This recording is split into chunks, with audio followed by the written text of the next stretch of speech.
Olá, eu sou Cláudio Lessa em Orlando, nos Estados Unidos. Lembrando que, desde que assumiu a relatoria do inquérito das fake news, também conhecido como o inquérito do fim do mundo, o satânico psicopata golpista lobista já ocupou todos os papéis disponíveis: juiz, delegado, advogado, testemunha, perito, vítima.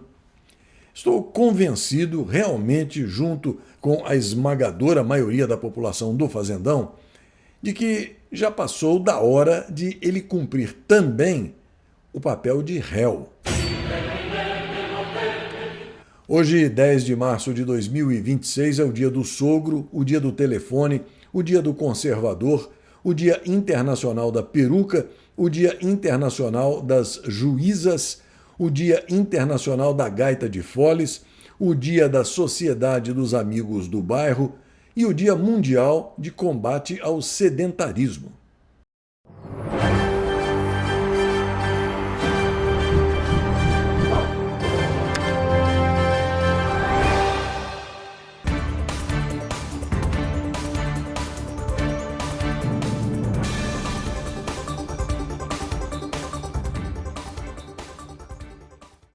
Os indicadores financeiros mostram dólar e euro baixando, bolsa de valores e Bitcoin subindo, IPCA e Selic na mesma e baixa do grama do ouro.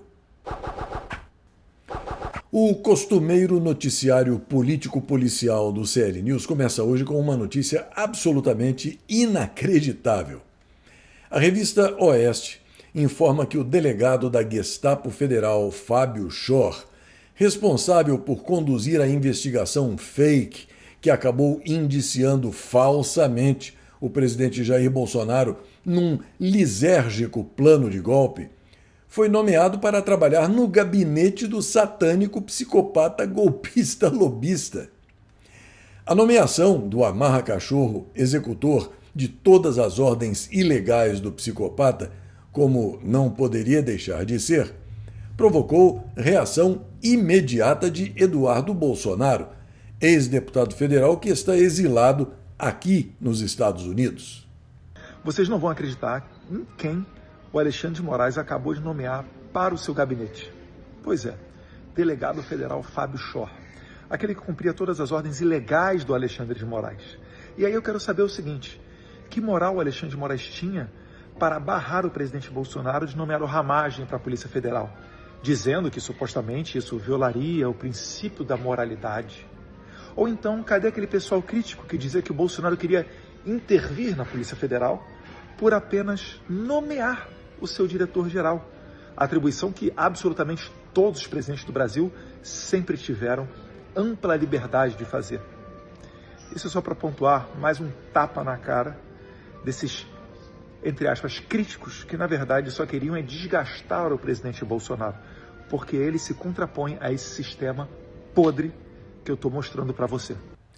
Na Gazeta Brasil, a informação de que o Departamento de Estado norte-americano considera as facções criminosas brasileiras PCC, Primeiro Comando da Capital, e CV, Comando Vermelho, como ameaças significativas à segurança regional devido ao envolvimento delas com tráfico de drogas, violência e atividades de crime transnacional.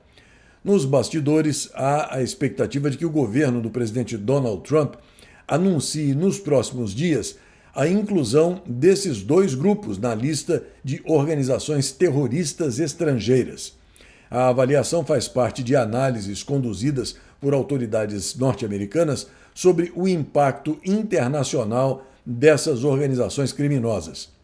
Em nota oficial, um porta-voz do Departamento de Estado afirmou que Washington acompanha a atuação das facções e seus desdobramentos fora do território brasileiro. A possibilidade de classificação tem gerado preocupação na criminalidade que está infiltrada e controla o desgoverno petralha de ocupação. A criminalidade que fraudou as eleições de 2022 tem rejeitado de forma recorrente a classificação das facções PCC e CV como organizações terroristas.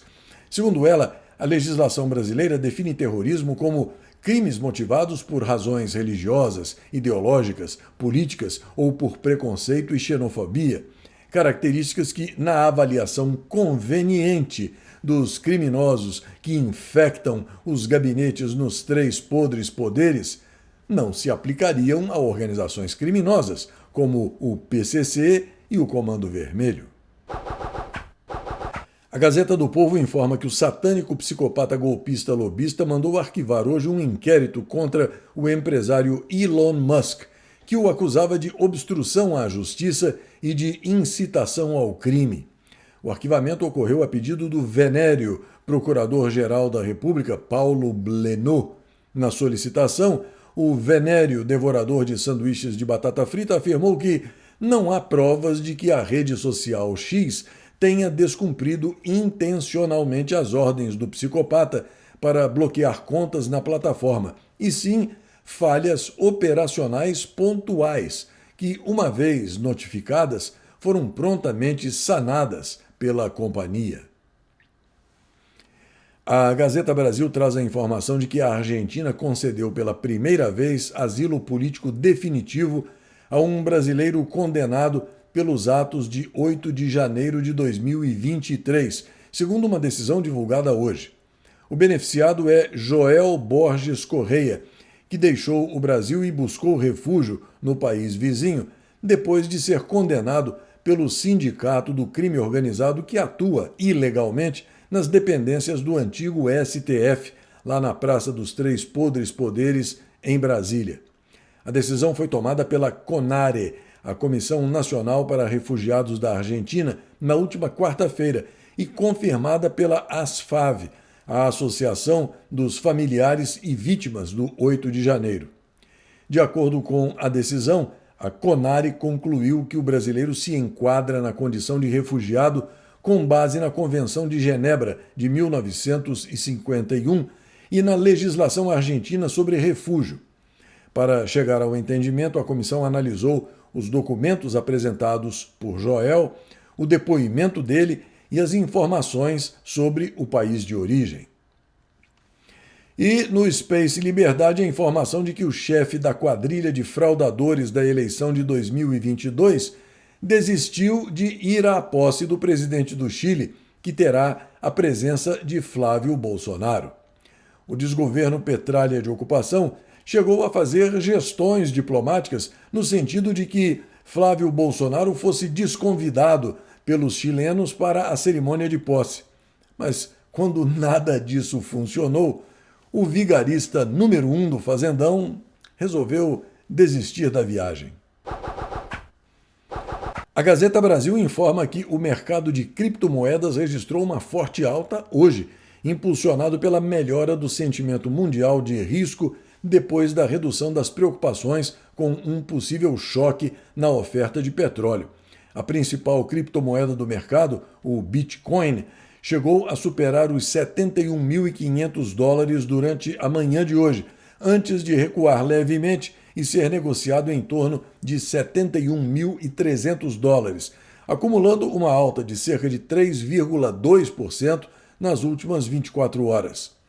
Outros ativos digitais importantes também acompanharam o movimento positivo.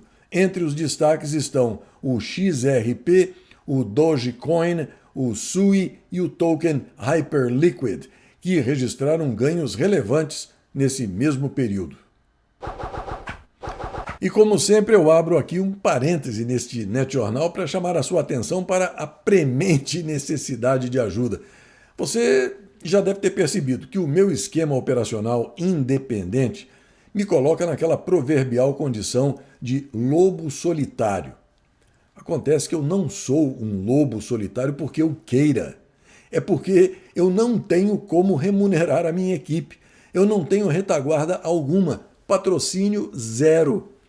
Eu dependo da sua ajuda e de uma monetização ainda muitíssimo incipiente do YouTube, algo que, como você sabe, pode ser cortado a qualquer momento, como aconteceu em março do ano passado. Por isso, eu preciso que você envie qualquer valor. E eu espero sinceramente que esse envio se torne algo rotineiro. Pode ser semanal, a cada 10 dias, quinzenal, a cada mês, não importa.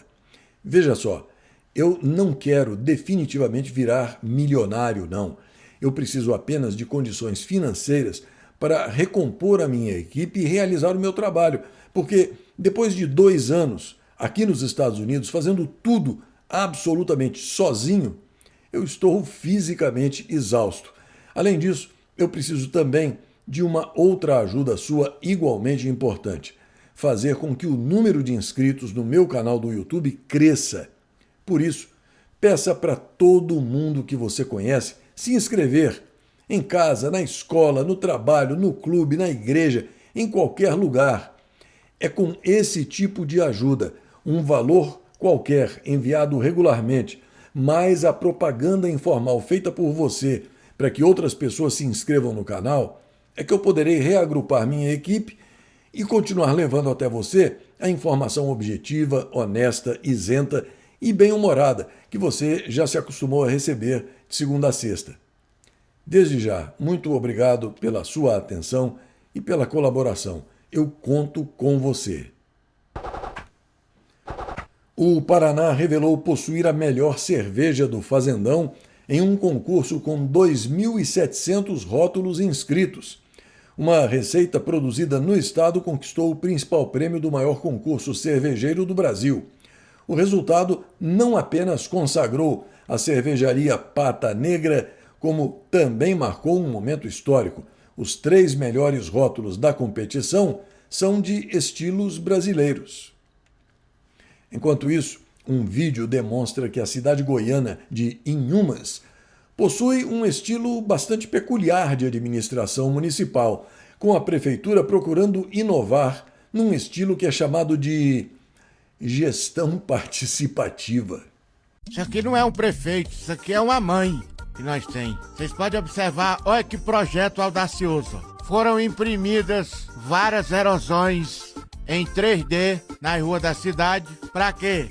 Para evitar que motoristas transitem em alta velocidade. Com esse modelo de gestão, você economiza na construção de quebra-molas e as mesmas também já servem como controle de tráfego e velocidade. Quem diabo é que vai andar mais de 40 por hora numa buraqueira dessa? Isso aí é gestão participativa, porque incentiva o comércio local, vendedor de peças de suspensão de carro, borracheiro, vendedor de pneu. As farmácias vendem mertiolate, mercúrio cromo, praxe sabiá, o motoqueiro que cai passar nas fraturas expostas do fêmur. Então isso é uma gestão tecnológica envolvendo a coletividade e promovendo a vida em meio à sociedade mais congloriosa e até evitando a velocidade acima do permitido.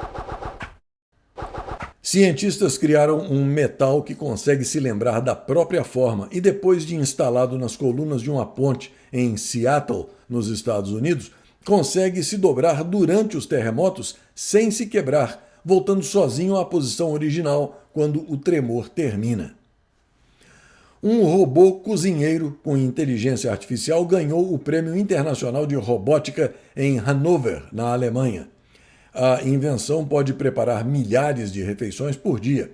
A criação da empresa Good Bites, sediada em Hamburgo, também na Alemanha, precisa de apenas uma ajuda do ser humano: abastecê-la com ingredientes frescos e semi-preparados, que em seguida deve escolher qual prato fazer em um menu eletrônico.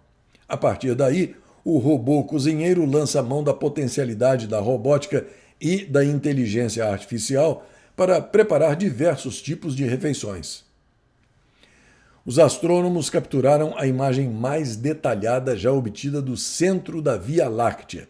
Os cientistas obtiveram o mapa mais completo e de alta resolução do gás frio no centro da Via Láctea, que contém a matéria-prima a partir da qual as estrelas e os planetas são formados.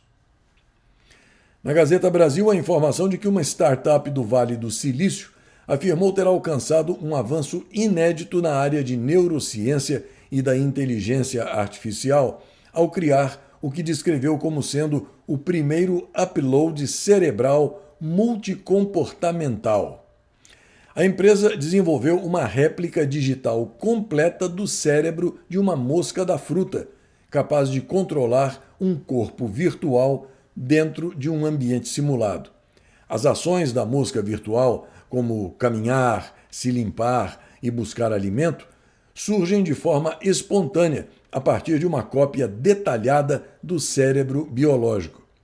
Em 2024, um consórcio internacional de cientistas conseguiu identificar todos os cerca de 140 mil neurônios e 50 milhões de conexões sinápticas do cérebro da mosca da fruta.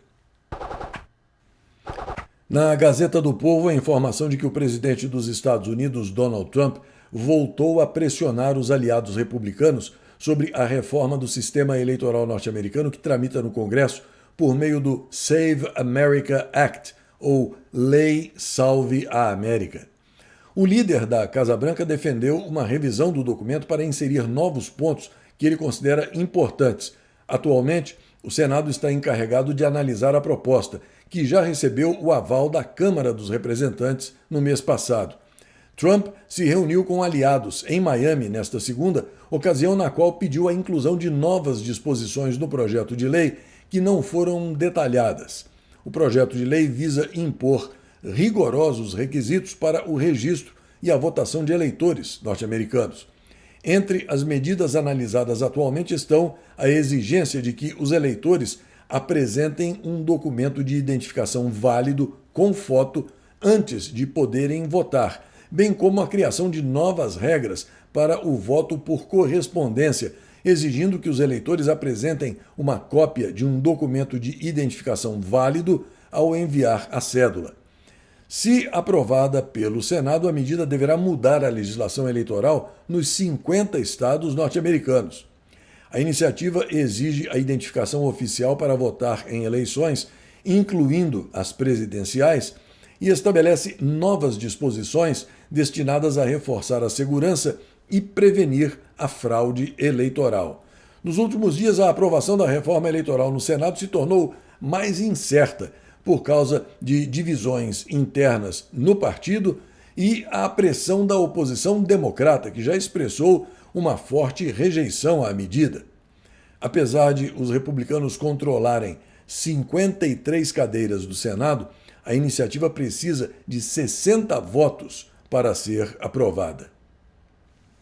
Bom, é uma brigalhada política em torno de se tentar garantir, por meio de lei, o óbvio ululante.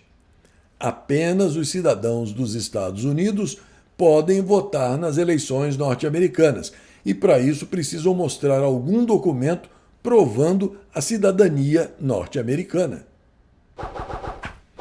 O portal Conservatism and Elegance, da Thazy Smith, traz a notícia de que o senador republicano Ted Cruz afirma que os Estados Unidos devem se preparar para ataques terroristas de células adormecidas iranianas localizadas dentro do país.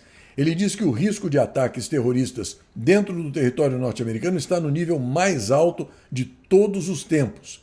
Segundo Ted Cruz, abre aspas, o perigo nunca foi tão grande quanto agora, fecha aspas. Enquanto isso, a principal refinaria de petróleo do Bahrein foi atingida por um drone iraniano. O governo informou sobre feridos e prejuízos na região de Sitra, em decorrência da ofensiva do Irã. O rei do Bahrein condenou os ataques iranianos e falou em compromisso com a paz. O monarca classifica as ofensivas como injustificáveis, depois que o drone atingiu a principal refinaria do país, dizendo que o governo mantém os planos de abastecimento interno. O Space Liberdade informa que o Irã começou a instalar minas no Estreito de Hormuz. A Ucrânia diz ter recebido 11 pedidos de ajuda para abater drones iranianos. O catatal ucraniano Volodymyr Zelensky afirmou que os países vizinhos do Irã, Estados Unidos e Europa buscam a experiência de Kiev na proteção contra os ataques aéreos. A Turquia disse ter interceptado um segundo míssil lançado pelo Irã. A defesa aérea da OTAN neutralizou o projétil sobre o Mediterrâneo Oriental, com fragmentos caindo em uma região desabitada. Um ataque aéreo israelense atingiu uma célula financeira do Hezbollah no Líbano. A ofensiva mirou a instituição Al-Qard al-Hassan nos subúrbios, ao sul da capital libanesa. Simultaneamente, Israel iniciou uma onda de bombardeios contra o Irã. A Alemanha retirou os funcionários da embaixada no Iraque. A medida temporária foi tomada por causa dos riscos elevados de segurança em meio ao conflito no Oriente Médio. No conflito do Oriente Médio, o Catar prendeu 313 pessoas por uso de redes sociais. O Ministério do Interior orientou a população a buscar apenas as fontes oficiais, proibindo a divulgação de vídeos e de informações não autorizadas sobre o conflito.